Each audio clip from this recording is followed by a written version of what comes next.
Bon, alors maintenant, l'objectif d'une revue à mi-parcours, c'est de voir où nous en sommes dans l'avancement du programme. Gianluca va faire un état des lieux sur l'avancement, de là où on en est aujourd'hui. Et ensuite, il y a Andrea, qui est l'évaluateur qui suit l'avancement du programme et les résultats atteints, et qui va travailler sur l'impact, qui va ensuite nous dire comment on va essayer de mesurer l'impact de ce que vous avez déjà fait jusqu'à aujourd'hui, ce que vous allez continuer de faire. Il y a une chose que je voulais vous dire. Pour nous, ce qui est très important, c'est que vous, ici, en tant que projet, vous ne devez jamais oublier que vous faites partie d'un tout. Et ce tout, c'est le programme. Le programme a des objectifs à atteindre. C'est vous qui faites en sorte que ce programme atteint ses objectifs ou pas. Donc, vous n'êtes pas des acteurs isolés. Vous faites partie d'un tout. Et on est là pour vous aider. Donc maintenant, place à Gianluca, qui va nous donner l'état des lieux, suivi ensuite d'Andrea, qui va dire comment on va essayer de mesurer l'immesurable, qui est l'impact.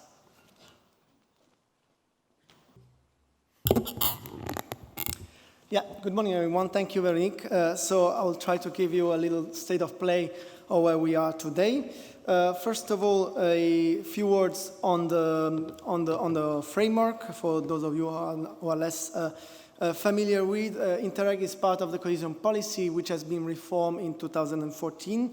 The reform aimed at maximizing the impact with funds. The cohesion policy, it's an important pillar of the EU budget. As you can see, it's more than 1/3 of EU funds with 325 billion euro.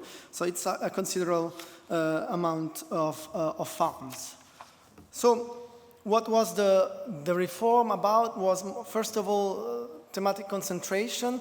The idea was to have a lower amount of topics to tackle in order to have a more visible impact. And for this, each program had to conceive as to follow. So I had to choose among a restricted list of themes and have a coherent approach with the Europe 2020 strategy, which is the overarching strategy for the European Union for the period 2010-2020. So the second aspect, it's linked to that, results orientation. So each program had to define what was the change the program was aiming at, and this change was defined in the cooperation program via the expected results at each specific objective. So more result orientation, of course, as Veronique just said, the way to achieve the program objective and expected results is through projects. That is why you have a strict interlinkages between the program logic and the project logic. The ones of you have as assistant to our seminars have seen probably several times this chart. So what were the priorities that were chosen? There were 7 specific objectives, with 3 concentrated on innovation, and the other 4 are more, let's say, environmental related topics like low carbon, climate change, sustainable use of resources, and circular economy. Quick look at the program area to show, of course, the importance of the maritime aspect. The 2 seas with the channel on the west side and the southwest North Sea to the right side, with the Strait of Dover in the middle, which is one of the most busy strait in terms of traffic, maritime traffic. As you can see, how no matter the Brexit, our British friends will never really go far away. We are very close to the continent. So the program budget, a little bit more than 240 million euro dedicated to project implementation, with 44% dedicated to innovation and 46% approximately to Axis 2, 3, and 4. So how to cope with this, how to react with this reformed European Union cohesion policy? The program had to change also its approach. First of all, in the project generation and selection, the idea of this 2-step application was really to have a stronger strategic steering with detailed feedback given to project proposal in the first step. but also a renewed effort in terms of support to applicants via more than 50 seminars that were organized by the territorial facilitator and the JS in cooperation. And then we didn't stop at this. We also have done some targeted events like the Cooperation Fair in Escher and other dedicated to more project idea development like the labs done a few times ago in Lille. When it comes to project implementation, the idea behind it was to develop a more ongoing and preventative monitoring as opposed to the ex post, which was more the monitoring typically of the 2007-2013 period. So that's why the idea was to create a series of monitoring by milestones, and for example, the initiation stage was the first of it in order to have a kickoff in the first 6 months of the project. And then together you have developed monitoring plans with the Joint Secretariat in order to define what was the moment of check, let's say state of play check via milestone reviews and annual contact. A real-time performance monitoring done from the project, from the Joint Secretariat, and these via, for example, on the financial side, via economic analysis that are updated every 3 months and give the exact situation in terms of project spending at project and even at partner level. And an interconnected risk management between the program and the project. That's why each of you had to, in the project, had to define a project risk strategy together with us. So what did we achieve so far? We had 282 consent notes proposed, 145 application form, and 69 approved projects, which is a good success rate, almost 50%, which is, I would say, fairly rare for an EU-funded program. So it's already a very good achievement. This has been done via the past 6 calls, and we have still 2 calls to come. They are on the way. I will talk about it at the very end. So the results so far, let's see a global view, and then we have a look at the specific objective, each one after the another. So first of all, results. When we talk about results in terms of content, there are, let's say, 2 main sides, the outputs and the result. The result will be Andrea talking about it via when he will explain a bit about the impact evaluation. The output, it's more, let's say, more easy to capture. And you can see in the blue bar, it is actually the expected output to be delivered by project, and the gray bar were the initial target at the cooperation program. So you can see there is quite a few indicators where there is an overachievement, but of course we are talking about expected output, so they still have to be delivered, so there is a long way to go. When we look at the finance side, we have a good, very good engagement of funds, almost, well, more than 90% by now. And you can see that there are some priority where there is a little fund available yet. And for example, Axis 3, the program has overcommitted funds. But this shouldn't refrain you to propose projects in call 7 and 8, because the program has decided to keep it open for 2 reasons mainly. First of all, because there is a natural underspending at the end of each project, and we will see later on what's the state of play today. And secondly, because there is still the possibility to adjust the cooperation program. We would prefer this than the first option, from one axis to another. So yeah, there's a reason why it's still open, because there is a clear idea behind. So yeah, feel free, and you are welcome to propose good project under Axis 3, for example. So let's have a look at projects that we have approved so far and see what are the key themes covered. So Axis 1, so innovation, framework condition for innovation in specific objective 1.1. We have 8 projects approved and 134 partners. So a fairly good community there. And if you have a look at the workload there, we have created workload with this, the project full title. And you can see 2 words stemming out, so innovation and capacity. What is it about?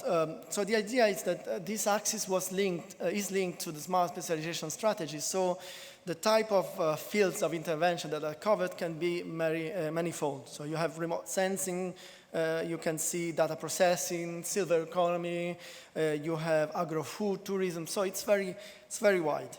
But in general, you can see also another recurrent word. It's about entrepreneurship.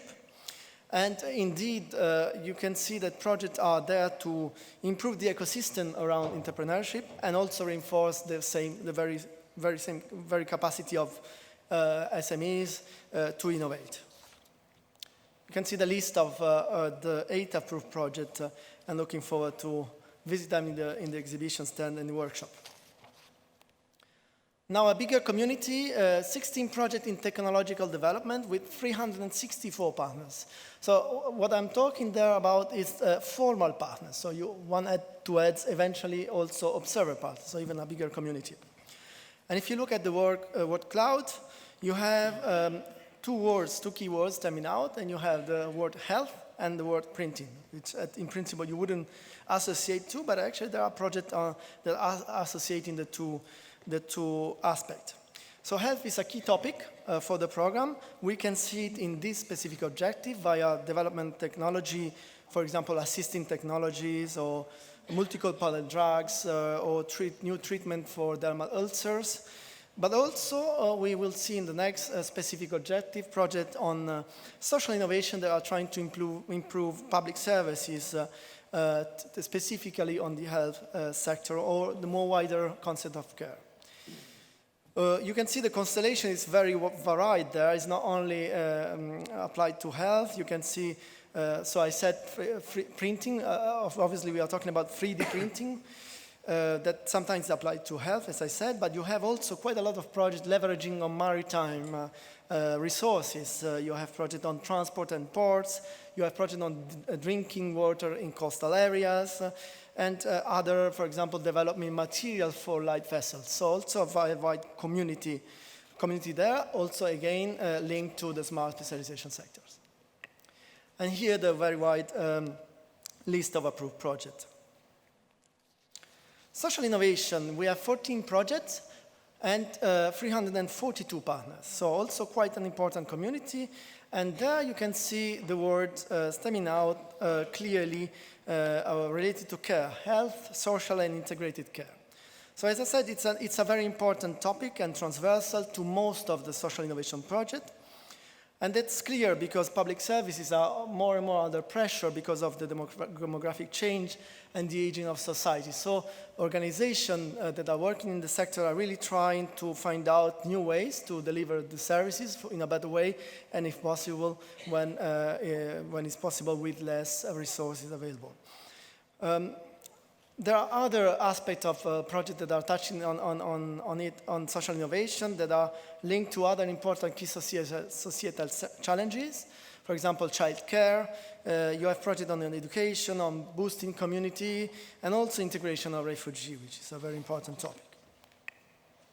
And here the list of the 1.3 approved projects, 14 projects. So we switch to, let's say, topic, and we go to the more environment, low carbon economy, 10 projects and 277 partners. And here, clearly, when you see the word cloud, you can see the two pillars of this specific objective, which is on one side, energy efficiency, and on the other, the production of renewable energy. Again, you can also see quite some important maritime topic, like you see the word ship hybridization, or tidal energies, or again, transport. So, and another interesting aspect that we will see probably in the workshop, it's about the wide range of territorial typology, because projects are touching upon areas where people live, like residential area, or where people produce, like business parks, and finally where people move in transport nodes. So 10 approved projects, and you can see the list here. So climate change, we have 11 projects and 232 partners.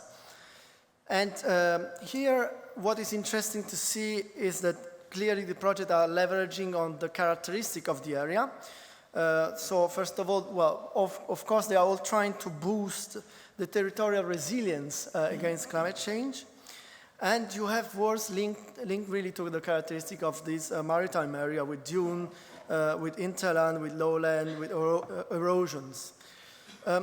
What is interesting to see is that you have, of course, flooding as a key important topic, but you have also topics like droughts, and this is a clear sign of climate change. So approved project in 3.1, you have 11 projects, and you can see the full list in the screen. Now moving to axis 4, 4 projects in 4.1 and 66 partners. And here the projects are very much, of course, naturally working around the word resources. And here again, you have maritime topic like fish stock, lowland and coastal areas. So again, projects are very much working around with the territorial characteristic as it is typical of a territorial cooperation program. So the 4 projects approved. And last but not least, circular economy, 6 projects and 144 partners. This priority has been a little bit difficult to take off in the beginning of the program, but still now we have a good community of projects trying to put in concrete terms relatively confidential and new concepts like upcycling and reusing and trying to close the loop. We can see from the news every day how important is the topic. And we have projects that are touching upon more city management topics like waste or sanitation water, but also agriculture with project topic on horticultural, for example, are very much there. And I already saw that in the exhibition stand. So looking forward to explore the results. And you have here the 6 approved projects in the screen. So I'm talking about the fact that there are quite some maritime topics, 18 projects that are fully leveraging with the maritime, let's say, strengthened and weaknesses, but also opportunities. And you can have project working around using the resources more sustainably, and project trying to tackle the weaknesses, for example, around erosion of our coast. This is one of the horizontal topics of the program. The other one is the support to SMEs. We have 112 private formal partners that are working in the partnership of the project. It is a sheer increase compared to the previous programming period, and it's important to underline it was a key objective. So there are lots of pros, and we also are aware of the difficulties sometimes of let's say, non-completely fitting Interreg rules or cohesion rules to private partners. I think it's also a learning from the legislator, for the legislator in the next programming period.